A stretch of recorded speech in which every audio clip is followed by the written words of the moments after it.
We always say that you are one accident or one illness away from being disabled and not able to use your home, not be able to thrive in your home, and basically be fearful every day, which is what we find with the families that we're working with. That's kind of the common thread. I'm the co-founder with my partner Gina of Rescuing Families. Being licensed contractors for 15 years, we've seen it all throughout our renovations. But we felt a need. We kept visiting a lot of disabled families, and they couldn't afford these renovations. So that's what I said to Gina one day. I woke up. I said, I want to get out of the private sector, and let's help people that really need it, can't afford these renovations.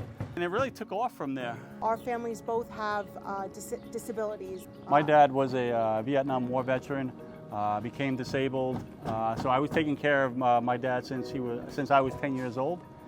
My sister is autistic, deaf, and developmentally disabled, and my dad was a Korean War veteran who suffered from Parkinson's towards the end of his life. And my mom had lung cancer. So we understand the needs of not only disability, but illness and everything in between. One of the biggest things is the products that we bring onto our builds. We want to make sure that these products are maintenance-free, durable, that these families don't have to worry about, the rot or water penetrating through their home. They have so much worry about their disabled family member.